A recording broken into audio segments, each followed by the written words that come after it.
Bienvenue dans l'hebdo de François, en partenariat avec Beurre FM et Africa numéro 1, et toujours avec nos mousquetaires de l'information. J'ai nommé l'élégant Francis Laloupeau pour Africa numéro 1. Bonjour. Bonjour Jean-Marc. Cette semaine, Nadir Djenad nous a fait faux bon, mais c'est pour la bonne cause. Et il nous a envoyé un jeune homme, ma foi, charmant. Bonjour Samir Savi. Bonjour Jean-Marc. Voilà, et puis notre directeur de recherche au CNRS, il est là, oui, vous avez Dominique Volton avec vous avez beaucoup de chance, nous aussi d'ailleurs. Bonjour. Bonjour. Et enfin Éric Zemmour, the last but not the least, notre journaliste du Figaro. Voilà, les présentations sont faites, vous connaissez tout le monde, laissez-moi vous donner une adresse où vous pouvez nous écrire, hebdofranço@rfo.fr, ça doit s'afficher sur votre écran je pense, hebdofranço@rfo.fr. Au sommet de cette émission cette semaine, on va parler de Gaza, ou l'impasse israélo-palestinienne, les soubresauts de la planète finance, l'avenir selon Jacques Attali, et enfin le réveil de l'extrême gauche. On commence tout de suite, parce que le programme est chargé, avec ce qui vient de se passer à Gaza. Alors la ruée vers l'Égypte en est la preuve. Israël a asphyxié les Gazaouites au nom de sa propre sécurité. Alors que George Bush était dans la région il y a quelque temps et qu'il souhaitait un accord de paix, est-ce qu'on ne se trouve pas finalement une nouvelle fois devant une impasse, Samir ? Une impasse, c'est le moins qu'on puisse dire, et puis ça ne date pas d'aujourd'hui, en l'occurrence, cette impasse. On se souvient que juste après la réunion d'Annapolis, celle de Paris également, on a vu un George Bush, un président américain assez optimiste, peut-être à l'excès quelque part, un optimisme un petit peu affiché comme ça, qui a été contré par le Premier ministre israélien très vite, puisque lui a affiché en l'occurrence et à l'inverse un pessimisme qu'a repris également quelque part le président palestinien Mahmoud Abbas.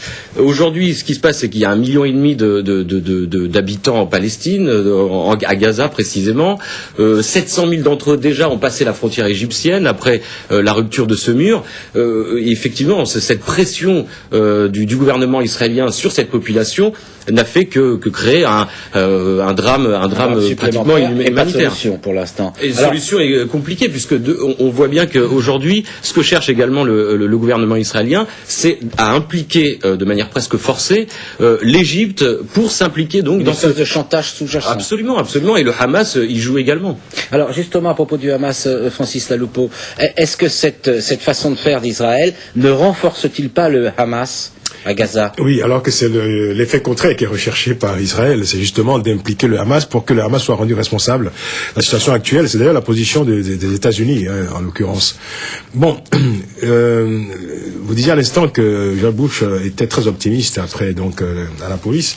En réalité, je crois qu'il était plus que sceptique, parce que je crois qu'il n'y croyait pas du tout. Il a fait l'exercice. C'est ça la diplomatie. Il a fait l'exercice il a fait l'exercice imposé de tous les chefs d'État américains à la veille en fin de mandat. À la veille de leur départ, c'est l'exercice obligé.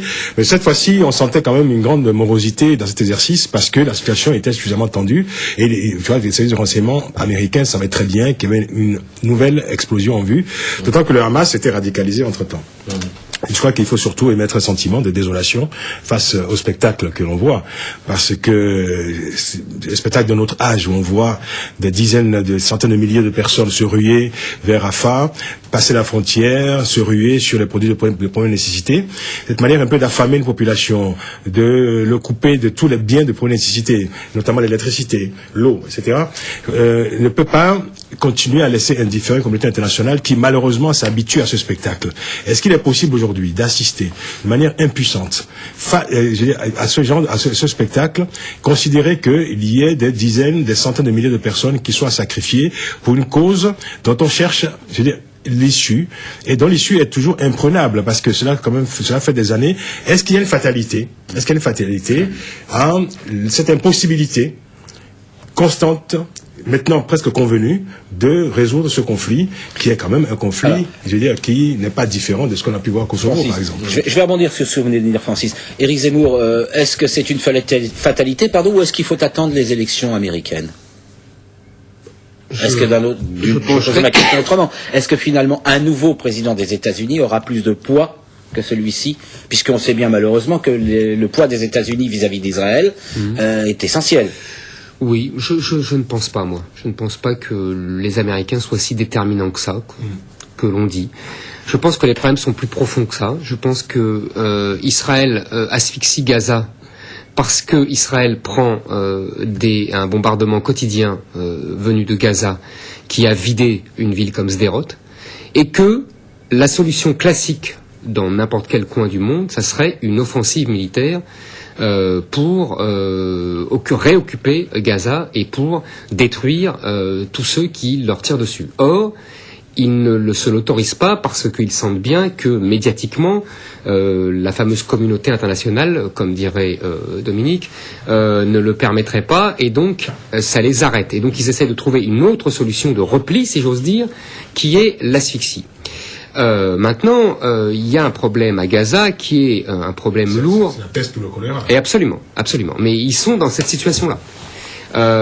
Puisque de toute façon, depuis 50 ans, le problème presque métaphysique d'Israël, c'est qu'ils ne sont pas acceptés dans cette région. Problème métaphysique qu'on peut poser. Ils risquent pas de l'être beaucoup avec la position qu'ils sont actuellement. Hein. De toute façon, pas plus moi je vais vous dire, je pense que n'importe quelle position, ils n'auraient pas été acceptés. C'est-à-dire que faibles, ils auraient été détruits, et que forts, ils ne sont pas acceptés. Donc de toute façon, il n'y a pas... En 40 ans, le contexte international et la position des Palestiniens a considérablement évolué. Maintenant, tout le monde est quasiment d'accord pour la coexistence de deux États. Oui, mais quand ça ne veut plus rien dire. Parce que vous savez très bien que l'État palestinien... Mais la seule solution... L'État palestinien sera un État croupion. Mais non, mais on peut pas laisser dire que métaphysiquement, personne ne veut l'existence d'Israël. C'est pas possible. Attendez, Dominique Volton. C'est pas possible. Un dialogue qui s'instaure, c'est bien si chacun peut finir sa phrase. Alors, vous dites que ça a évolué, que tout le monde reconnaît l'État. On va laisser Zemmour aller jusqu'au bout de son raisonnement et ensuite on vous donnera la parole. À condition qu'il autorise à côté de lui la naissance d'un État palestinien. Or, tout le monde sait bien qu'Israël ne veut pas de cet État palestinien, sauf d'un État croupion, d'un État qui serait complètement dans sa main, parce qu'en fait Israël privilégie sa sécurité sur la paix. Ce qu'on peut comprendre, ce qu'on peut critiquer, ça c'est un autre problème. Mais c'est ça le choix stratégique qui est fait. Et que d'autre part, les Palestiniens, il y a un rapport démographique avec Israël. Alors c'est ça le problème. On voit bien que la démographie a explosé. Je crois que c'est la plus grande natalité du monde à Gaza. Qu'il y a Mais si. Je sais que vous êtes obsédé par la question de la démographie, mais pas du tout. Ça fait déjà 2 fois. Oui, on le laisse terminer. Vous répondrez ensuite. Essayez que le temps soit relativement équilibré. C'est ce qu'on va faire. Et voilà, si Dominique Volton ne veut pas entendre ce que je dis, je me tais. Bon. Je dis simplement qu'il y a une vraie explosion démographique depuis 30 ans. J'ai lu un article très intéressant d'ailleurs qui faisait le rapport entre aide internationale et explosion démographique. C'est-à-dire que l'aide internationale permet aux gens de survivre, même mal, et donc ils apprécient mal ils prennent des décisions démographiques qui ne sont pas adaptées à leur situation économique. On résume. Donc on résume et on donne la parole à Dominique Volton. Alors Dominique Volton. Donc, je crois que là vous avez tout à fait raison. Quand les populations sont déjà en train de crever, il faut surtout pas les aider à survivre parce que hélas ces populations risquent en plus de faire des enfants. Vous vous rendez compte? Marrant comme vous tombez toujours dans le sensationnalisme. On ne peut pas discuter rationnellement. Attendez. On va pas reprocher à l'un d'interrompre l'autre si l'autre fait la même chose. Vos positions sont super connues. S'il vous plaît, messieurs, un peu de raison. Ne pas les répéter tout le temps. Voilà. J'ai compris que vous êtes obsédé par la démographie, comme plein de gens, et là, ça ne marche jamais. La démographie n'est pas un facteur. Alors, je voudrais revenir sur le fond. Je crois qu'actuellement, il n'y a quasiment au monde aucune situation d'inhumanité aussi insupportable que les Palestiniens supportent depuis 20 ans. Donc, par conséquent, on a vu des génocides, on a vu des populations, des guerres, on a vu des massacres. Mais là, c'est vraiment, ça restera comme une aporie du XXe et du XXIe siècle. Comment ne pas admettre que là, comme ailleurs, il n'y a de solution que, évidemment, politique et pas militaire, et que tout le monde sait la solution, ce sera la coexistence de deux États, non pas croupions, non pas dominés, non pas l'un qui considère qu'il a la force, etc., et que plus vous arrivez à la politique, comme on le sait depuis le début de l'humanité, moins il y a de terrorisme. Donc, par conséquent, c'est l'intransigeance qui nourrit le terrorisme, qui nourrit la violence, qui nourrit la justification de la guerre. Enfin, tout le monde sait tout. Donc, sur l'affaire Gaza. Parce que là, pour l'instant, sur l'affaire Gaza, quand on arrive à des situations d'inhumanité comme celle-ci, qui est probablement la plus inhumaine du monde occidental, parce que nous sommes quand même dans le monde occidental, je pense que la responsabilité des politiques est écrasante, que ce soit les pays de la région, puisque les pays de la région ont une responsabilité, que ce soit évidemment Israël, que ce soit les États-Unis, que ce soit l'Europe. Donc par conséquent, il faut sans cesse rappeler que la seule solution, elle n'est pas militaire, elle n'est pas dans cette, je vous l'avais dit, sur cette bande d'1,5 million d'habitants, quand on y a été, une seule fois dans sa vie, on comprend que c'est vraiment ce qu'il y a de pire de ce que l'Occident est capable de faire comme trahison de ses propres valeurs. Donc il n'y a pas d'autre solution que de surtout ne pas dire qu'il n'y a pas d'acceptation. Il faut se débrouiller pour que les partenaires sur place apprennent à cohabiter. C'est la seule solution pour la mondialisation. Ils vont faire des concessions mutuelles. Laissez-moi finir. Je peux finir mon raisonnement. Ils vont faire des concessions mutuelles sur le plan politique et il n'y a pas d'autre solution que la solution politique. Et ensuite de ça, d'arrêter le plus vite possible cette inhumanité qui est un facteur d'accélération de la haine, parce que je vous rappelle ce que je répète souvent ici, ce qui a changé depuis le début de l'humanité aujourd'hui, et on va y revenir sur la crise financière, c'est que maintenant tout le monde voit tout. Et quand on voit tout et quand on voit ce décalage, et non, c'est pas de la transparence, c'est qu'on voit. Et qu'à ce moment-là, ça ne fait qu'accentuer la haine. Donc si on veut que la mondialisation de l'information ne soit pas un facteur de haine, alors il faut qu'il y ait de la politique derrière, et surtout dans cet endroit du monde. Alors, Samir, une question, parce qu'on essaie d'avancer dans le débat, il nous reste peu de temps sur ce thème. Moi, j'entends Dominique Volton dire, il n'y a qu'une solution, c'est que tout le monde accepte qu'il y ait 2 États, qu'il y ait la paix, etc. Mais par exemple, là, j'ai appris que le président Moubarak, dont on peut soupçonner qu'il serait plutôt proche des Palestiniens, il a fermé la frontière. Il a fermé la frontière. Donc, y compris dans ce qu'on peut considérer comme étant le propre camp des Palestiniens, on peut dire que les égoïsmes nationaux existent. On peut pas non plus tout réduire au côté palestinien. L'Égypte est un médiateur assez influent. Ça risque de déstabiliser l'Égypte. C'est pas forcément une déstabilisation forcément non plus, mais il faut dire quand même qu'il y a eu 700 000 réfugiés qui ont été acceptés par le gouvernement égyptien. Aujourd'hui, ce qu'on cherche à faire, et je l'ai dit tout à l'heure, mais c'est une réalité, c'est que Israël, comme le Hamas, cherche à impliquer de manière forcée le gouvernement égyptien pour le mettre en phase et peut-être même pour le responsabiliser de Gaza tout entier.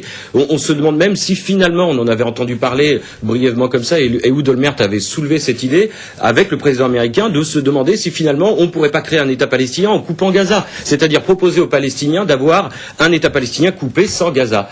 Donc ce qui revient un peu à ce qu'on disait tout à l'heure, un État réel Israël et un État... Exactement, en tout cas, on est... Et je rejoins Dominique Volton là-dessus, effectivement, on ne pourra pas proposer un État comme celui-ci, de toute manière. Et puis, ce que cette situation prouve également, c'est les limites de cette politique israélienne. Aujourd'hui, on voit que finalement, le Hamas, comme ce fut le cas d'ailleurs lors de la guerre qui l'a opposé au Hezbollah au sud Liban, on se rend compte qu'aujourd'hui, le Hezbollah n'est pas désarmé, le Hamas n'est pas désarmé non plus, continue de dire qu'il enverra. C'est vraiment l'impasse. C'est complètement l'impasse. Et ça prouve encore une fois qu'effectivement, cette pression d'Israël sur le Hamas ou sur le Sud-Liban ne fonctionne pas. Elle est contre-productive finalement. Non, absolument. Elle est contre-productive. Bon, on aura, hélas, je pense, l'occasion d'y revenir. Parce que malheureusement, à chaque soubresaut de l'actualité, on revient sur ces questions. Je voudrais qu'on parle un peu de la crise financière et de la planète des finances. Alors bon, on avait prévu, pour tout dire, de parler de la bourse, des baisses, de la bourse. J'en suis tout émotionné. Mais avant, je voudrais qu'on aborde la Société Générale. Non, je suis pas à la Société Générale, contrairement à d'autres, Éric Zemmour. Victime d'une escroquerie, dit-on, se montant à 5 milliards d'euros. Tout ça à cause d'un seul trader.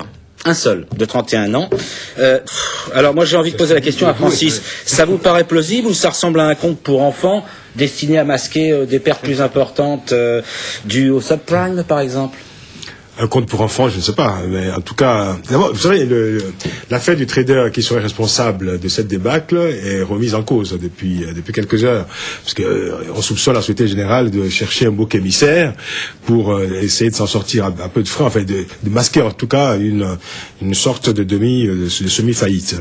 Bon, d'abord, il faut quand même préciser que tous les gens qui ont des comptes à la Société Générale peuvent être assurés, c'est que la Société Générale va prendre des bénéfices.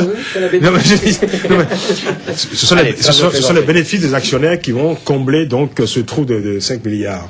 Mais au fond, ce n'est qu'un rebondissement dans cette crise planétaire des bourses. Et je crois que la question de fond aujourd'hui, c'est peut-être de se pencher sur les raisons, les causes profondes de ce qui est au fond une crise financière mondiale et qui est déjà vécue aux États-Unis comme une récession en tant que telle. Il n'y a qu'en Europe qu'on se pose encore la question de savoir si on est en récession ou pas. Aux États-Unis, la cause est entendue. C'est comme la crise de 29 aux États-Unis. Qui prend la parole sans qu'on lui la donne. Non, mais c'est pas ça. C'est que il y a toujours ce décalage entre les États-Unis et l'Europe sur les questions des crises financières. C'est évidemment aux États-Unis que ça naît et l'Europe pense, et c'est exactement ce qui s'est passé en 29, qu'on est protégés. Nous, les Français, la crise de 29, elle nous est arrivée chez vous qu'en 31. Mais les conséquences ont été les mêmes. Donc, hélas, c'est probablement vrai. Alors, deux choses à dire là-dessus qui sont quand même fondamentales. La première, c'est à quoi servent l'ensemble des économistes et des spécialistes. Moi, je m'excuse, je suis un universitaire et un scientifique. Donc, à chaque fois... parfait. Non, c'est pas ça. C'est pas ça. C'est qu'on ne peut pas à la fois dire qu'on est dans un monde vaguement régulé, etc., et constater une crise comme ça sur les subprimes, je pense que c'est à la cause de tout ça, et donc, par conséquent, il y a un vrai problème de la compétence ou de la capacité de cette profession, et naturellement, les économistes... La crédibilité. Voilà. Donc ça impose un vrai problème, si vous voulez. Si Une fois que c'est pas les journalistes, on est content. Je ne sais même pas de quoi vous parlez, mais bon, donc je reprends mon raisonnement. Donc c'est un vrai problème pour une profession comme celle-ci. Si vous aviez des catastrophes sanitaires, au bout d'un moment, on dirait bon. Tout ça, et les politiques économiques. D'autre part, la mondialisation est hélas, ce qui a été dit depuis les années 85, un accélérateur des désastres de ce point de vue dans la capacité de propulsion. Donc ça, c'est un deuxième problème. Quant à notre affaire de la Société Générale avec les 5 milliards d'euros de pertes, il est hélas probable que le bouc émissaire ne soit effectivement qu'une mise en scène, c'est tragique. Mais ce qui est intéressant, c'est que personne ne va en être dupe. C'est-à-dire que moi, ce qui m'intéresse toujours, c'est l'intelligence critique croissante des individus. On leur dit ça pendant 24 heures, 24 heures après, presse et opinion publique sont obligés de dire attendez, il y a sûrement autre chose. Donc ça veut dire que ça va obliger les acteurs financiers et économiques à plus d'honnêteté, c'est quand même bien. Il va falloir qu'il y ait quand même un jour des responsables qui payent. Parce que les gens dans leur tête disent on peut pas quand même aller en prison quand on a volé. Vous n'avez pas l'impression que c'est nous, les contribuables, qui avons payé? Non, attendez, non, il n'y a pas que les contribuables qui vont payer. Il y a quand même aussi les Lyonnais, ça s'est terminé comme ça. C'est pas la même histoire. C'est pas ça que je voulais dire. Je veux dire, il y a quand même des responsables qui faut un jour arriver à pouvoir juger de leur responsabilité économique, financière, pénale et compagnie, parce que n'importe quel citoyen ordinaire peut avoir des tas d'ennuis avec la police, la justice pour pas grand chose, et donc ce sentiment de monde à deux vitesses. D'impunité ne peut qu'augmenter par cette fameuse mondialisation de l'information. Et pas seulement dans les pays riches, mais dans l'ensemble des pays. Donc c'est de la dynamite. Autrement dit, le capitalisme mondial, il va être obligé soit d'être plus vertueux, soit d'accepter les guerres civiles. Parce que comme tout le monde sait les inégalités de plus en plus grandes, il va bien falloir une règle du jeu. Et là, je pense que ça fait beaucoup. Si vous voulez, l'environnement, c'est une prise de conscience politique. Le capitalisme, dernière chose, j'ai entendu ce matin, si c'est vrai, c'est extraordinaire, que ces 5 milliards d'euros sont exactement le budget du RMI en France. Oui, le budget annuel du RMI en France. Donc si c'est vrai, ça veut dire, vous imaginez dans un pays... Voilà. Donc ça veut dire que les hommes et les femmes qui sont tous intelligents en France comme ailleurs, ils vont mettre ça en rapport. Donc il y a quelque chose qui est insupportable dans la durée, de même qu'il y a de l'inhumanité sur Gaza, il y a de l'inhumanité financière, heureusement moins grave, sur ce capitalisme fou et cette arrogance des technocrates, des banquiers et des experts, parce qu'il n'y a pas que les économistes, les experts. Donc ça va alimenter. C'est une démocratie, c'est du respect mutuel. Ça va alimenter aussi la méfiance. Mais bien sûr, mais ça veut dire que si jamais on ne respecte pas un minimum de règles, c'est pas étonnant qu'il y ait du populisme derrière. On va laisser la parole à Eric Zemmour. J'ai envie de lui poser une question. Il a prononcé des paroles, il a dit vertu ou guerre civile. Marx, désolé de citer Marx dans une émission de télévision publique, disait le capitaliste finira par vendre la corde avec laquelle il va se pendre. Moi, je pense depuis longtemps que ce système-là va vers des affrontements, car je ne pense pas que le capitalisme deviendra pas vers la vertu, on va plutôt vers la guerre civile. Je pense, alors. C'est mon point de vue. Selon l'hypothèse ouverte par Dominique Absolument.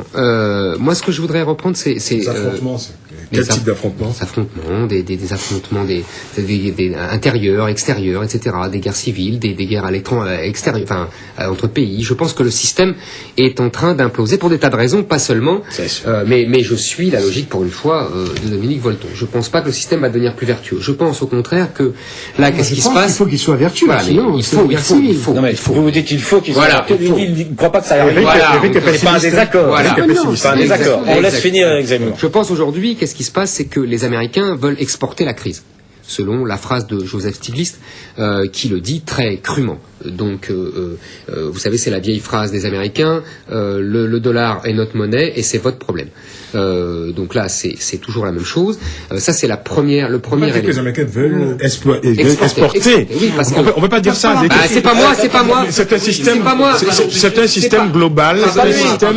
Tous les systèmes sont liés aujourd'hui. Non, mais vous direz ça à Joseph Stiglitz. Il y a une Rappelons que Joseph Stiglitz est prix Nobel d'économie, qu'il a été engagé pour... Si la mondialisation est effective sur un point, c'est bien dans la finance. C'est sûr que un prix Nobel d'économie ne connaît pas grand-chose à l'économie. Non, mais c'est pas grave. Mais moi, je veux bien. Mais un prix Nobel peut se tromper aussi, ça arrive à tout le monde.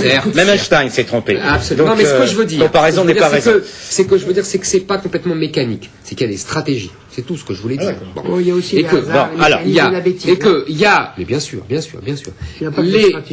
Quand il y a aussi un modèle, il y avait un modèle économique qui qui a créé beaucoup de richesses, qui a créé beaucoup de croissance depuis 15 ans, qui est un modèle que je dirais américano-anglo-espagnol. C'est-à-dire, en gros, d'un côté, la finance fait des acrobaties et règne en maître et engrange beaucoup de profits, et de l'autre, la croissance est soutenue largement par une spéculation immobilière folle, comme on le voit en Espagne, comme on le voit aux États-Unis. Aux États-Unis, c'est financé sur l'endettement généralisé, et en Espagne aussi d'ailleurs. Ce système-là, nous sommes, et d'ailleurs, c'est ce que Sarkozy et d'autres libéraux nous reprochaient. Ils disaient la France est en retard. Évidemment, nous n'avons jamais adopté franchement ce système. C'est pour cette raison d'ailleurs vertueuse que nous avions une plus faible croissance. C'est intéressant de voir ça aujourd'hui. Alors, aujourd'hui, on est à la fois dans un paradoxe en France, c'est que d'une part, effectivement, on n'a pas profité de la croissance due à des mécanismes pas vertueux, mais qu'aujourd'hui, on va quand même se voir répercuter une crise économique qui nous vient de l'extérieur. Alors, dernière chose, je pense qu'on va perdre le point de croissance. On n'aura pas le point de croissance que Sarkozy rêvait d'aller chercher avec les dents. Je pense que, cependant, mais ça n'engage que moi et je suis pas sûr du tout de mon pronostic, on sera moins touché que d'autres pays qui avaient plongé à fond dans ce système-là. Moins proche, donc moins touché. Et deuxième chose, voilà. Je pense qu'on va avoir le retour de l'inflation. Le retour de l'inflation. Ça, c'est quand même le grand phénomène des années qui viennent. On va le retour de l'inflation accepté par la Banque centrale américaine et le retour des États avec les fonds souverains qui vont profiter de cette crise pour racheter des grands organismes financiers à la dérive. Bon, moi j'ai envie de poser une question à Samir pour suivre toujours le débat, puisque pour une fois il n'y a pas vraiment de désaccord, il y a des analyses qui sont concomitantes.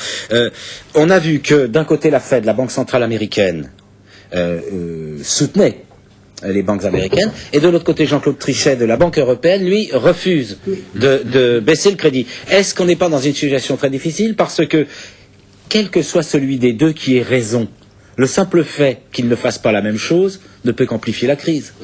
De toute façon, oui. Enfin, je donnerai la parole après. Je vous laisse la parole après. On laissera la parole à Dominique Volton. Voilà, mais il est capable tout seul. Non, mais j'en suis convaincu.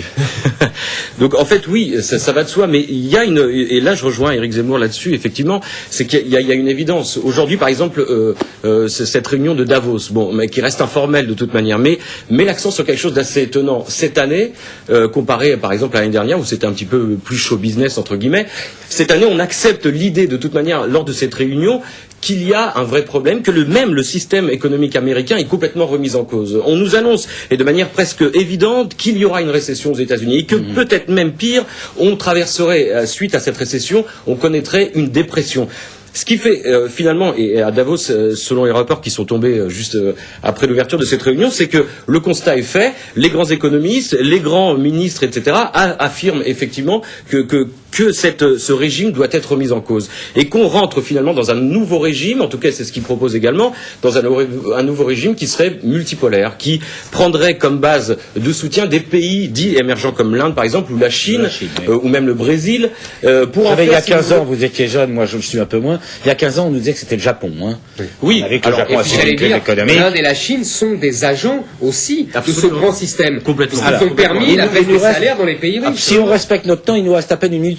Mais on va quand même donner la parole à Francis, bien sûr, qui voulait dire un mot. Et j'ai une question encore à poser après. Juste un mot. Je crois qu'au fond, ce qu'on ne dit pas, c'est qu'on est en train de payer le prix de la politique libérale qu'on a mis en place depuis 20 ans. J'aimerais pas refaire à nouveau la critique du libéralisme, mais c'est quand même le fond de la question. Depuis 15 ans à peu près, on a dévalorisé le travail. On a promu le risque financier et la spéculation.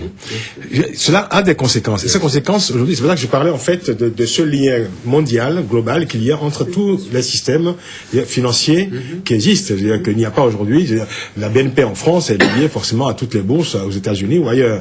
Donc, quand les États-Unis sont enrhumés, l'Europe éternue forcément. C'est les Américains qui sont les maîtres de ce jeu-là. Voilà, c'est tout à fait clair. Donc, il faut remettre en cause ce système-là. Mais personne ne le dit réellement. Vous parlez de Davos, par exemple. La Banque mondiale a fait son bilan déjà depuis une dizaine d'années, considérant que toutes les politiques qu'elle a initiées ces politiques se sont conclues par un échec. Le FMI, pareil. Aujourd'hui, ce sont les dirigeants eux-mêmes qui reprennent à leur compte cette critique d'un système qu'ils ont promu, qu'ils ont soutenu et initié depuis plusieurs années.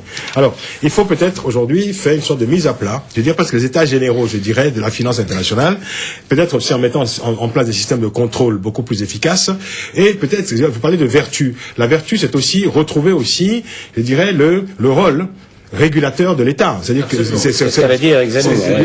c'est retrouver, je dirais, un compromis intelligent entre l'État et l'initiative privée. Plus d'État, dit Francis. Alors, Dominique Volton, vite, parce que j'ai encore une question à poser, s'il vous plaît. Premièrement, il ne faut pas surestimer la puissance américaine sur le plan financier, parce que vous savez bien que les avoirs, les encours qu'il y a font que la fragilité financière américaine est considérable et que par conséquent, par rapport aux Chinois, par rapport à les pays du Golfe et compagnie. Donc, il n'y a pas forcément de stratégie, c'est ça que je veux dire. Il n'y a pas une vision capitaliste avec un Dux ex machina. Il y a des mécanismes, hélas, de solidarité financière et économique qui sont tels que. Deuxièmement, les États-Unis sont en position de fragilité. Les États-Unis subissent aussi ce que vous me dites, en fait. Bien sûr. Troisièmement, ils n'organisent pas comme... Troisièmement, le fait qu'il y ait des conflits de doctrine entre les États-Unis et l'Europe, c'est pas une catastrophe, parce que par définition, c'est tout à fait normal que les visions du monde... C'est la question que je posais sur les attitudes des banques centrales. C'est parce que les cultures des uns et des autres ne sont pas les mêmes, et donc par conséquent... C'est pas dangereux? C'est pas un élément supplémentaire de crise? Non, parce qu'on arrive à des négociations, c'est pas ça l'enjeu le plus important. Le plus important, moi je pense, c'est qu'à partir du moment où vous avez une économie mondiale qui est marquée par la dérégulation depuis 20 ans, et tout le monde savait qu'on allait dans le mur et qu'on y est maintenant dans le mur, si on veut sauver quelque chose d'un minimum d'adhésion à l'économie mondiale ouverte, il faut naturellement, on l'a dit, relancer le rôle des États, relancer de la coopération internationale et faire de la régulation. C'est-à-dire réglementer au travers de l'OMC, on ne peut pas, et relancer le FMI, c'est-à-dire on ne peut pas avoir une mondialisation de l'économie sans simultanément avoir des institutions fortes qui fassent la réglementation. On le fera ou ça fera une crise financière. Donc c'est ça l'enjeu politique. Pardonnez-moi, je voudrais finir. Ce sont une crise politique et financière sous l'œil, et je reviens tout le temps, de milliards d'individus qui sont intelligents, informés et cultivés, et qui à ce moment-là ne feront qu'alimenter des jacqueries anti-élites et anti-démocratie. Bon, alors, on a bien entendu le message de Dominique. Justement, je rebondis sur ce que dit Dominique. J'avais envie de poser une question à Francis, mais pas seulement à lui, et ça sera la dernière sur ce débat. Là, on parle beaucoup de l'Europe, des États-Unis, de la Chine, de l'Inde. Il y a des pays, des nations et des peuples qui sont entièrement absents de toute cette réflexion, de toute cette discussion. C'est l'Afrique et une partie de l'Asie, c'est-à-dire les pays les plus pauvres pour des choses. Quelles conséquences sur ces pays, sur ces peuples, est-ce qu'une crise financière comme celle-là, qui se dessine, peut avoir? Personne n'en parle. Vous savez, personne n'en parle parce que, curieusement, ce sont ces pays-là qui s'en sortent le mieux quand il y a des fièvres comme ça à laquelle on assiste. Parce que ces pays, justement, étant en marge, justement, du système global. C'est ce que je disais pour la France. Quand le système se grippe, finalement, ces pays continuent leur petit bonhomme de chemin, inventent leur propre système, essayent en tout cas. Mais ils bricolent, mais enfin, je dirais que ce bricolage, parfois, a quelque chose de salutaire et de bon. Parce que ce qui est particulier dans le capitalisme, c'est que le capitalisme est souvent investi du mythe ou du syndrome de Frankenstein. Une fois que vous avez créé le monstre, ensuite, il a sa vie propre et échappe à son créateur. Et vous disiez tout à l'heure d'ailleurs qu'il n'y a pas, je dirais, une sorte de Deus ex machina qui gère tout ça, parce que le monstre, au bout d'un moment, il fonctionne de lui-même. Il y a beaucoup d'improvisation. Nous voyons effectivement... Ça n'est pas écrit, ça nous voyons comme dans les pays d'Amérique latine des alternatives qui sont données au libéralisme, qui sont en tout cas en train d'être inventées au libéralisme, d'être recherchées.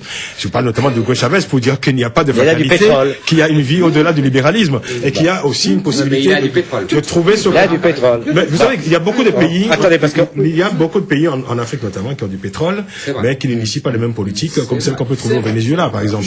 Donc, pour vous répondre simplement, pour dire que ces pays-là continue, effectivement, bricole, mais c'est un bricolage qui, de temps en temps, rapporte des taux de croissance absolument confortables, comme c'est le cas pour l'Inde, la Chine notamment, le Ghana, pour parler de l'Afrique. C'est un des pays d'Afrique aujourd'hui qui ont 5% de taux de croissance, mais qui aujourd'hui aussi, enfin, qui sont en même temps en lisière de ce système, et qui sont confrontés aussi à la grande difficulté, à la grande question de savoir s'ils vont s'aligner sur le catéchisme libéral mondial ou inventer... Chercher une autre voie. Bon, Dominique Volton, on a fini. Si vous allez voir, on parle de la même chose sur le sujet d'après, finalement. À juste titre, Samir a dit, c'est vraisemblable d'ailleurs, Davos dit, le système, il faut le réglementer. C'est-à-dire que l'idéologie libérale, le conformisme absolu qui a duré pendant 30 ans, est en train de se fissurer. Et à ce moment-là, les mêmes qui pendant 20 ans, parce qu'il faut voir ce que fut Davos, donc ce qui m'intéresse là-dedans, c'est la dogmatique avec laquelle pendant des années, des soi-disant élites financières, politiques, technocratiques, intellectuelles, médiatiques, tout ce qu'on veut, prennent une doxa et la répètent comme des ânes, Alors qu'il y a des esprits critiques qui essaient en permanence de dire mais attendez, il faudrait quand même penser autrement. On écoute ces esprits critiques quand il est trop tard. Voilà. Et donc j'ai envie de dire, c'est pour ça que la mondialisation pose un problème intellectuel incroyable, c'est que au lieu que ça ouvre les visions des choses, et notamment des Chavez ou des autres, peu importe, des solutions de droite, de gauche, c'est pas l'enjeu, mais que la mondialisation dit mais attendez, il n'y a pas une solution, il faut qu'on en tolère, on arrive à un conformisme effrayant qui va droit dans le mur, et à ce moment-là, il faudrait peut-être ouvrir la réflexion. Donc un de nos enjeux, c'est comment faire pour qu'il y ait à la fois de la mondialisation économique et une ouverture des esprits. Alors, voilà. on a bien compris. Alors justement, il y en a un qui dit sur toutes les ondes actuellement qu'il l'a trouvé la solution. Il l'a trouvé. Jacques Attali vient de remettre son rapport au président de la République. Et alors, pour les uns, c'est le magicien d'Oz, en effet. Pour les autres, c'est l'ultralibéralisme. Donc, on ne sait pas quoi trop en penser, Samir. Vous vous situez dans quel camp, vous? Je vais pas prendre de camp tout de suite comme ça. De camp ni de gants d'ailleurs. Alors, on laisse Samir s'exprimer. Faites attention parce que le pauvre Palamar, journaliste très intelligent. Oui, je me dis, fut un temps où les gants de boxe lui ont coûté une place. Exactement. Donc on va éviter. Et ne dites pas ça à Éric Zemmour, parce que la dernière fois, lorsqu'il était chez Palamar, ça s'est pas. C'est pas parce que ça s'est mal passé pour Éric Zemmour que Palamar n'est pas intelligent. Je m'excuse. Est-ce que quelqu'un a dit quelque chose d'autre? Je dis Palamar. Il n'est pas là, on va parler des gens qui sont là et des sujets qui nous intéressent. Exactement. Alors, et la parole est à Samir. Merci pour parler. Alors, choisir un camp et peut-être en même temps identifier ce rapport comme étant révolutionnaire, je suis pas sûr, parce qu'il y a pas mal de mesures qu'on a déjà vues, entendues du moins par le passé. Est-ce qu'il est ultralibéral? En tout cas, Jacques Attali s'en défend, il parle d'une économie libre. Pas forcément ultralibéral. C'est ce que disait Guizot déjà. Voilà. En revanche, alors dans ce rapport, il y a forcément des choses intéressantes. Ségolène Royal a dit qu'il avait au moins le mérite d'être là, mais il y a plus que ça. Il a au moins le mérite en même temps de créer débat à droite comme à gauche. Voilà. De créer un vrai débat autour de ça. Et ça change en même temps, puisque les mois derniers, on a eu pas mal de débats autour de la vie privée de Sarkozy. Donc finalement, on est, c'est vrai, on est maintenant dans quelque chose d'un peu plus profond. En revanche, 316 propositions, c'est vrai que ça fait énormément de propositions. Je suis pas sûr que même autour de cette table, on ait tous pris connaissance de toutes ces propositions. Oui. Il y en a 20 qui veulent mettre en place très rapidement, 20 sur lesquels ils ne dérogent pas, en tout cas, dont précisément celle sur le libre prix des distributions. Voilà, la distribution. Voilà. Alors, moi j'ai une question à poser à Éric Zemmour. Jacques Attali, ancien conseiller de François Mitterrand, a conseillé Monsieur Nicolas Sarkozy, il lui a dit si vous voulez aller vite, allez-y par ordonnance. On rappelle à chacun ce que c'est que les ordonnances. On s'assied sur le Parlement, on s'assied sur les élus, et le gouvernement décide seul. Vous êtes d'accord avec ça, Éric Zemmour? On s'assied sur le droit d'amendement.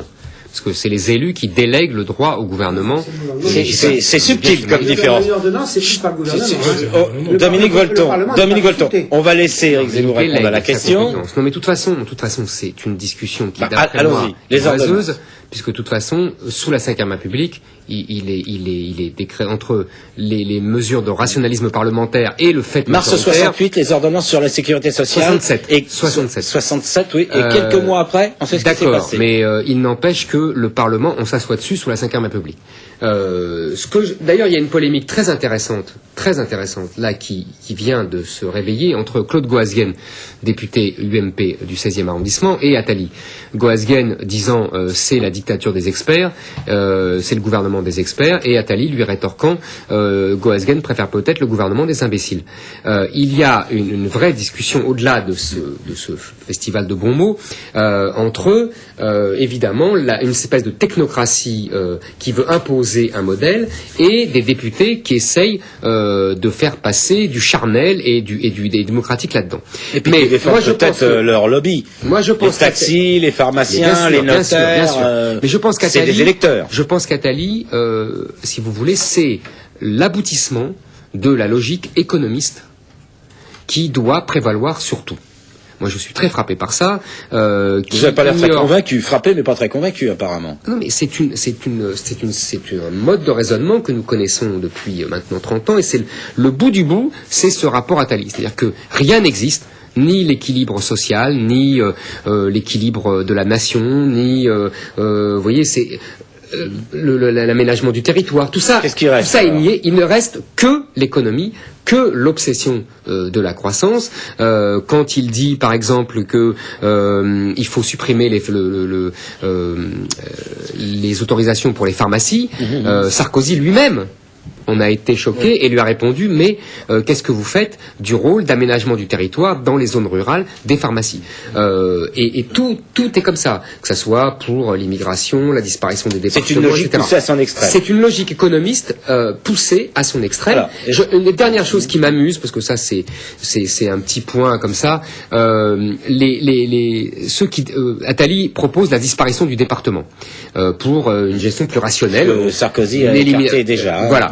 Mais ce qui m'amuse, c'est que en général, les gens qui défendent le Parlement, le département, le défendent au nom d'une réalité charnelle, sociale, affective. Alors, ils oublient simplement que le département lui-même a été une création de pur géomètre sous la Révolution, totalement artificiel. C'est amusant de voir que 2 siècles plus tard, on défend le département avec les arguments qui servaient à défendre les provinces contre les départements. Duchés et les comtés. Voilà. Alors, sauf que les départements ont beaucoup été découpés au partir des comtés et des duchés. Bon, c'est un débat historique. Dominique pour une fois, peut-être que vous allez trouver que le raisonnement d'Éric Zemmour vous convient quand il dit que le tout économique oublie tout le reste. Un point tout simple. Mon problème dans la vie, c'est pas quand même de me déterminer par rapport à ce que je pense. Mais...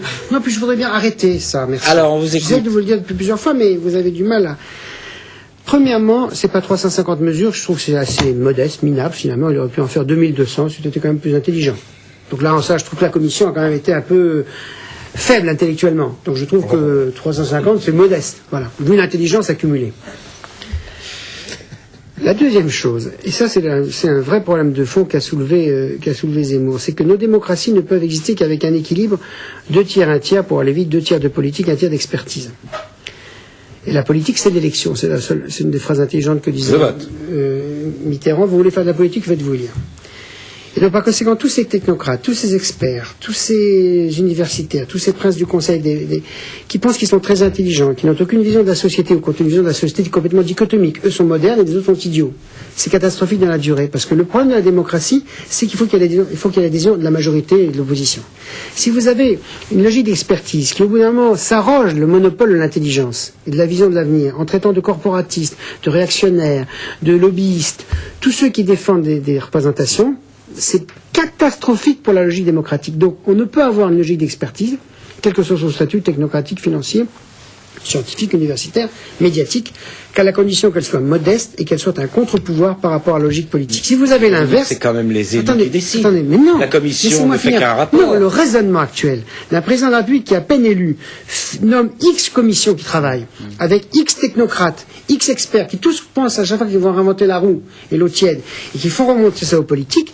D'abord, ça va faire un engorgement invraisemblable d'arbitrage politique pour le président et le gouvernement, et ensuite on va retomber sur la vraie question, c'est qu'est-ce que c'est qu'une société, comment on la réforme, qu'est-ce qu'on peut faire. Donc la tragédie du rapport Attali, sans même parler du contenu, c'est que ça donne une disproportion à une vision d'une élite d'expertise ou de technocratie, peu importe, que c'est capable de penser à la place des autres. Ça, il y aura un boomerang terrible. Et je pense que nos sociétés ne peuvent le faire qu'à dose homéopathique. Et là, il y a surdose. Oui, donc la première critique que vous faites, c'est l'appel aux experts peut se révéler contre-productif. Mais bien sûr, encore. Vous ne pouvez avoir 2 tiers, 1 tiers, c'est-à-dire vous pouvez avoir de l'expertise, 1 tiers. Comme dans le pastis. Alors, Francis Taloupeau. Une phrase concise simplement, c'est dans la logique sarkozienne qui nomme des ministres qui sont des personnages médiatiques. Et qui ne servent à rien. Exactement, et qui sont remplacés par des conseillers, des commissions. qui sont inconnus, des commissions.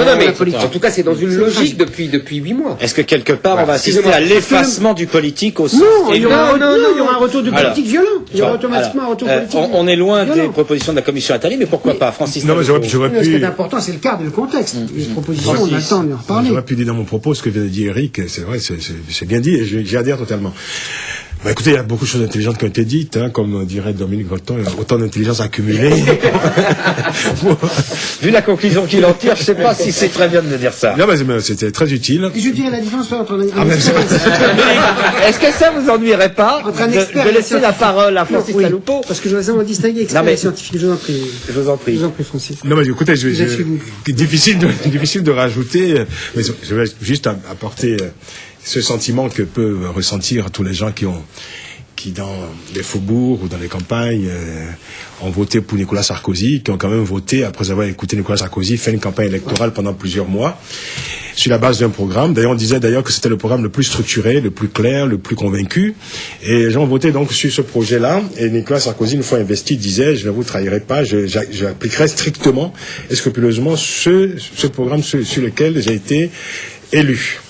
Et voilà donc qu'on nous fait un ramdam extraordinaire autour de la commission Attali et de 316 propositions qui devraient être, je dirais, le socle nouveau du mandat de Nicolas Sarkozy, puisqu'il s'agit de tout appliquer ou pas du tout. Alors je crois que on peut quand même, le plus important, je veux dire, c'est quand même de relever, c'est important, le trouble de l'électeur. C'est important. Et pour qui il a voté? Est-ce qu'il s'agit d'un nouveau programme électoral, et ce n'est pas pour celui-là que l'électeur a voté? Si c'était le cas, à ce moment-là, il faudrait élire monsieur Attali à la tête de l'État. Ce serait beaucoup plus simple que ce soit lui qui appliquera ces programmes plutôt que monsieur Nicolas Sarkozy. Dominique. Autre observation qui peut aussi être intéressante dans le sentiment, en tout cas qu'on peut ressentir, parce que le sentiment est important aussi, dans ce que renvoie le politique, en tout cas à ses électeurs, au peuple. C'est intéressant aussi de voir aujourd'hui que c'est aussi un socialiste qui a été appelé donc pour proposer donc à ce gouvernement des propositions qui semblent être frappées du sceau de l'intelligence et de la lumière politique. Donc je crois qu'il faut mettre le doigt, je veux dire, sur ce trouble. Ça me semble important parce que ça risque, je veux dire, de créer une confusion, de rajouter une confusion dans la population et de déplacer d'ailleurs, je dirais, les centres d'intérêt, de déplacer ce qu'on peut appeler, je dirais, la mire de mandat et la perspective de mandat. Et il serait peut-être temps, je veux dire, que ce gouvernement, je veux dire, redéfinisse, je veux dire, les règles du jeu, entre lui et la population, et aussi redéfinisse, je dirais, le fil conducteur de son action et le socle de son mandat. Alors, Samir, on finira sur ce point. Voilà, on n'a pas beaucoup parlé du détail des mesures d'Attali. On aura l'occasion d'y revenir. Samir. Je trouve que le débat, je suis pas tout à fait d'accord, même si je partage pas mal d'avis, mais je trouve que le débat reste franco-français, justement, reste sur ces pseudo-polémiques que peut susciter un rapport comme celui-ci. Oui, mais je veux dire, dans la tradition de la polémique, en l'occurrence. Et je trouve que finalement, pourquoi pas? On est dans la logique. Finalement, Sarkozy reste aussi dans sa logique, à savoir ouvrir de plus en plus. Il a créé un gouvernement d'ouverture. Il continuera certainement encore. On est dans la cumulation des perspectives de programme. Oui, peu importe finalement, puisque lui-même reste dans sa propre logique, et il n'a pas caché qu'il ferait appel à une ouverture même sur ce genre de programme ou en tout cas de mission. On sait même que Fadel Amara, on peut imaginer que ce soit aussi une personne comme ça prise pour une mission concrète et pas plus que ça finalement. Donc je trouve qu'il reste en cohérence complètement avec ce qu'il avait prévu finalement. C'est pas plus choquant que ça. Mais ça ne retire rien à la question qu'il a soulevée. Il y a deux problèmes différents. Un, il fait ce qu'il veut, mais deux, il y a une contradiction. Il n'y a pas forcément. Si ça ne vous ennuie pas, est-ce que je peux jouer mon rôle et passer la parole à Zemmour qui l'a demandé, et on va finir sur ce point. Non, pour dire, Jean-Marc disait tout à l'heure, on n'a pas détaillé. Mais moi, je trouve que il n'est pas besoin de détailler parce qu'il y a une logique globale qui est ce que j'appelais ça économie tout à l'heure. En fait, on pourrait dire que c'est l'adaptation des recettes de la mondialisation depuis 15 ans à la France. Je veux dire par là que recette non, ça a réussi en Angleterre, en Espagne, ça se paye. Ça ne veut pas dire qu'il y a échec. Vous comprenez ce que je veux dire? Ça dépend de quel point on se place. C'est-à-dire que il faut détruire. Je parle de cette logique-là. Il faut détruire les rentes de situation pour baisser les salaires, pour faire pression sur les salaires de tout le monde. C'est pour ça qu'on va faire venir des immigrés, qu'on va supprimer le monopole des taxis, des notaires, des pharmaciens, etc. Ce qu'il faut, c'est vraiment fluidifier dans le sens de la pression sur les salaires la masse de la population. C'est ça, en fait, pour permettre à une élite vous savez, c'est avoir un peu plus de bénéfices, c'est un peu plus pas un peu plus, c'est le raison. William Reich, qui était le conseiller économique de Bill Clinton, a écrit un livre récemment, dans lequel il explique que le salaire moyen des Américains est aujourd'hui le même qu'en 1970. Et que toute la richesse créée depuis a profité à une toute petite partie de la minorité. population. C'est intéressant. Alors, bon. Donc je pense que c'est ça la logique. Je voudrais qu'on avance parce que là on a mais ça crée de la beaucoup retard. croissance. Oui. Ça crée une certaine forme de croissance. Non, pas une certaine forme. La croissance, mais pas pour tout le monde. Voilà, qui n'est pas répartie. C'est pas pareil. Qui est mal réparti. Pas bien réparti. Non, attendez. Je trouve que le constat d'Éric Zemmour m'amène tout de suite à la suite. Non, parce qu'on a déjà pris énormément de retard et après vous allez, et ça sera normal, vous me reprochez qu'on n'a pas traité tous les sujets. Donc on va avancer, vous allez voir pourquoi, en rebondissant sur ce que dit Éric Zemmour, parce que finalement, de quoi va-t-on parler? On va parler d'Olivier Besancenot et de la LCR qui, quelque part, aujourd'hui, souhaite créer un grand parti à la gauche de la gauche. Alors, moi j'ai un peu envie de demander, 40 ans après 1968, est-ce que cette extrême gauche-là a un avenir? Dominique Volton, vous voulez répondre à ça? On ne peut pas à la fois avoir constaté qu'on vient de vivre 30 ans d'une idéologie libérale dérégulatrice qui a échoué, et elle a échoué au sens où, par définition, il faudra qu'il y ait de la réglementation internationale, qu'on renforce le rôle des États, etc. etc. Plus vous avez une économie ouverte, autrement dit, le libéralisme modèle 1820 a échoué parce qu'il a fallu introduire de la politique pour réglementer. La mondialisation faite sur le même modèle un siècle après échoue au sens où elle ne fait que d'inégalités ou des guerres. Donc il faut introduire de la politique des États, de la réglementation. On ne peut pas à la fois constater ça. Il va construire un parti Besancenot, c'est viable. Je ne vois vraiment pas en quoi il faille s'étonner de manière ironique du fait qu'à l'extrême gauche, compte tenu de l'évolution des forces politiques, il y a la tentation de regrouper, d'organiser. Moi, je trouve que c'est extrêmement positif qu'on soit capable, compte tenu des traditions politiques d'où viennent ces extrêmes gauches, de voir si elles sont capables de dépasser leurs fractures. Vous savez que vous avez le même problème à l'extrême gauche, que vous avez le même problème à gauche, que vous avez le problème à droite. Autrement dit, la restructuration du paysage politique, et là, moi, je trouve que c'est vraiment de la dynamique. Donc vous y croyez, Dominique? C'est un peu ça ma question. Oui, pourquoi pas? Je veux dire, de même qu'à Davos, on veut repenser la mondialisation avec un minimum de réglementation. Moi, je dis, si l'extrême gauche veut reconsidérer son rôle dans la société, formidable. Si la gauche veut reconsidérer son rôle... Voilà. Dès que vous avez des hommes et des femmes qui ont des idées et qui veulent refaire de la politique, c'est bon. Voilà. Je crois que Dominique Volton dit très clairement une chose, mais par contre, il est déjà sauté de votre côté du choix, parce qu'il dit, si l'extrême gauche veut reconsidérer sa position. Alors, attendez. Sa position traditionnelle de l'extrême gauche, c'est la protestation. Aujourd'hui, est-ce que la protestation, la protestation, la culture de la protestation, et la révolution, et éventuellement la révolution. Je dis bien éventuellement.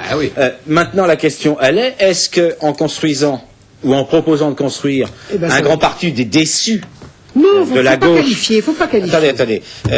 Est-ce que finalement la LCR va proposer à ce parti d'être demain en posture de gouvernement? Pourquoi pas? C'est la question que je pose. Pour l'instant, non. Éric Zemmour. Pour l'instant, non. Pour l'instant, non. Mais il faut bien gagner des élections. La logique politico-historique. C'est-à-dire que, vous savez, dans les années 70, Mitterrand disait l'Europe sera socialiste ou ne sera pas. En fait, il s'est complètement trompé. C'est l'Europe qui a tué le socialisme en étant... Il va renaître.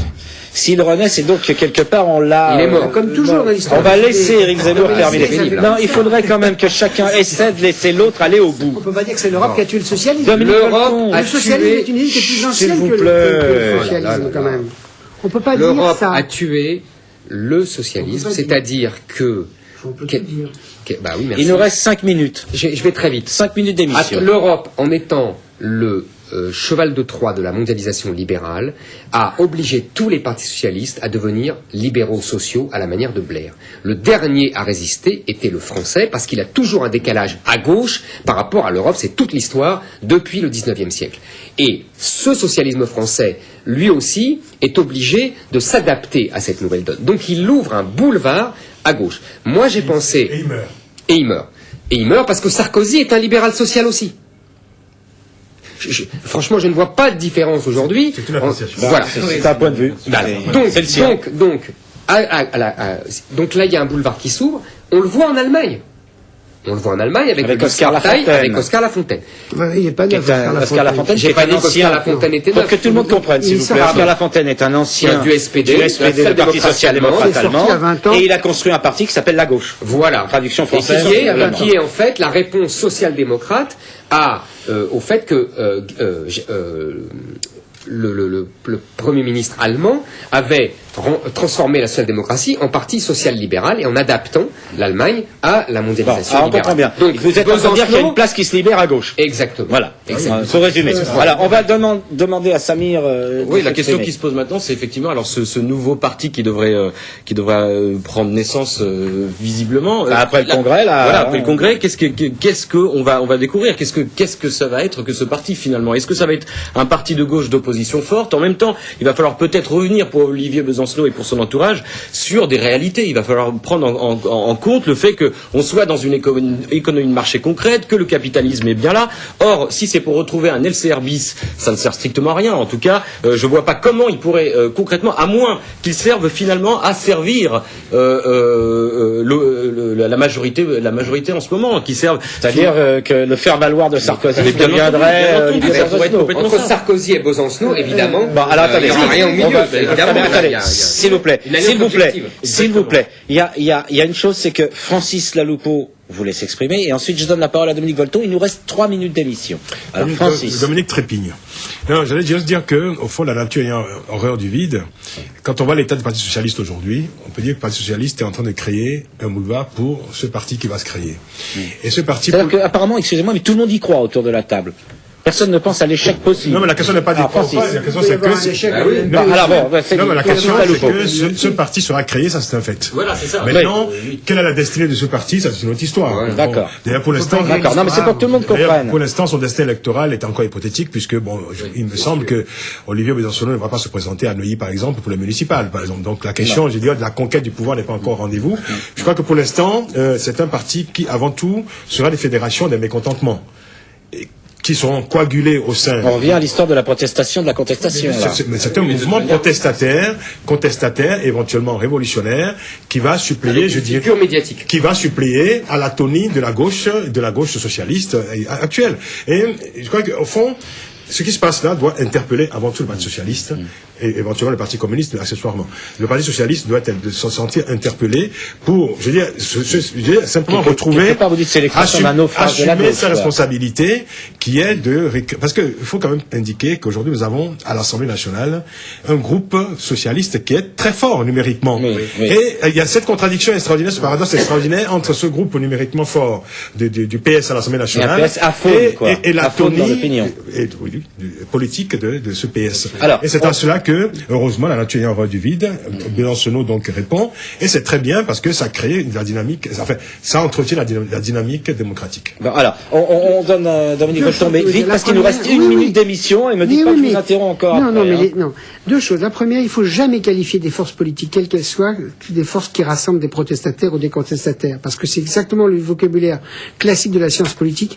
Au nom de quoi est-ce que les partis de l'UMP ou du Parti socialiste ne regrouperaient pas eux-mêmes des protestataires? Vous avez des protestataires et des contestataires. C'est la différence avec politique de gouvernement. Non, mais attendez, je m'excuse, c'est un vrai problème. En démocratie, dès lors que les gens ne sont pas racistes et fascistes, ils ont le droit de se distribuer comme ils veulent dans les partis politiques, et vous avez des protestataires. Personne ne retiré ce droit ici. Si, quand vous dites vous, et très souvent, oui, l'extrême gauche et tous les contestataires, les gauchos, etc., c'est toujours jamais dit les gauchos, je n'ai jamais permis. Permettez, comme on dit à l'extrême droite, on peut pas disqualifier comme ça. Vous avez des protestataires partout. Donc la première des choses en démocratie, dès lors que les gens acceptent le minimum les règles, c'est que vous avez des protestataires partout et des gens qui veulent proposer. Donc, vous voyez voir ce qui va se passer. Et la deuxième chose que je veux dire, bien au-delà de la France, c'est que on peut pas à la fois, comme on l'a longuement dit ce matin, constater que l'économicisme a dominé pendant 20 à 30 ans comme idéologie politique, parce qu'il y avait en même temps un affaissement du conflit droite-gauche classique, et ne pas se féliciter que maintenant il y a une relance des idées politiques. On verra ce qu'elles donneront. Elles seront utopiques, folles, bonnes, mais moi je pense que dès qu'il y a des hommes politiques qui veulent relancer des idées... Dominique, l'émission est terminée. Bon, alors, donc Dominique trouve que Olivier Besancenot va relancer des idées.